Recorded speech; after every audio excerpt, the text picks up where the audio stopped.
Hey guys, this is Dave with Whitetail Obsession Outdoors.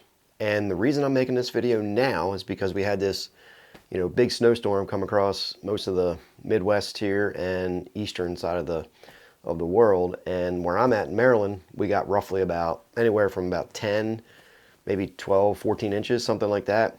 But then we got this sheet of ice on top of it, and it's very slick outside. Roads are, much better, but it's still, we have that snow layer, and then we have the ice layer on top of that.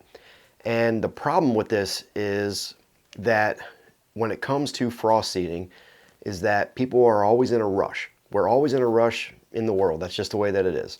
And some things, we should kind of rethink that, kind of reshape our mind into taking our time and waiting for the right opportunity. And when it comes to frost seeding, specifically, this trend that's going across social media, roughly, I guess maybe it's always been around, but really the past 3, 4, 5 years, it's really been heavy on snow frost seeding. And I do not like snow frost seeding. And I'll give you my reasons why. Obviously, it's up to you guys what you want to do. This is just my opinion. But when it comes to snow frost seeding, okay, most of the time, from what I've seen, you have these creators on social media, or even people that kind of follow the creators.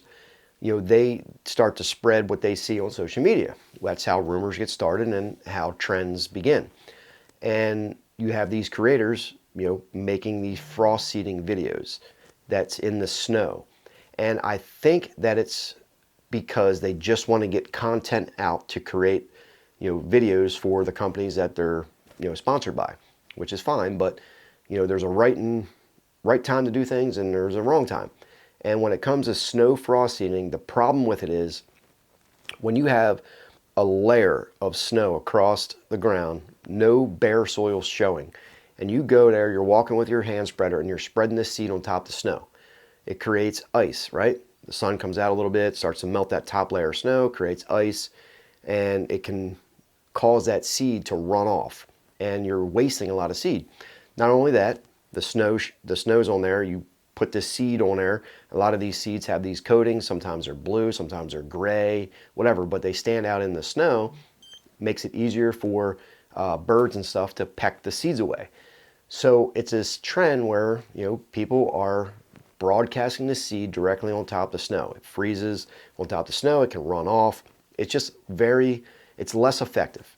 And I encourage you guys to wait just till the snow melts. It's not a rush here. Patience is key. And I get it. Habitat stuff's coming up. People want to get seed on the ground and they want to start cutting trees, which that's a great time to do. But when it comes to this frost seeding, patience, okay? Patience, and wait until, let's say you have a half-acre field and you have these blotches of snow, right?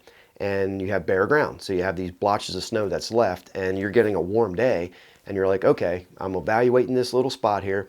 And I would say by the end of the day, all this snow is going to be gone. That's a great time to frost seed. Get the seed out there. The snow is going to melt down in the soil. And then it's going to freeze thaw. That's where the frost seeding effect comes in and you're good to go.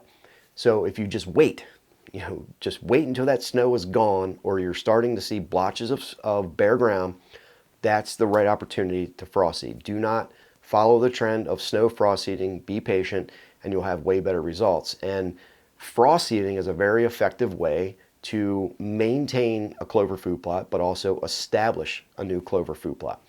And I encourage you to, when you're trying to establish a new clover food plot when it comes to frost seeding, is to broadcast that into an existing fall food plot from the previous year. So if you have an old brassica plot, that you planted in the fall, you're coming into the winter now, it's a great time to broadcast that into the seed.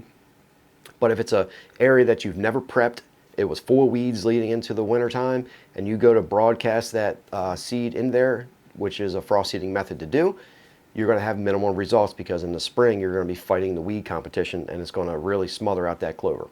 So most times when you're frost seeding, you can do that. If it's a new plot, broadcast it into a pre-prepped area from the previous fall. Or if you want to maintain an existing clover food plot, it's a great time to frost seed. That February, March, April, depending what state you're in. but please avoid the snow frost seeding, and I promise you guys you'll have way better results. Any comments on, more, snow seeding questions or frost seeding in general, drop them down below. I'll help you guys out best I can.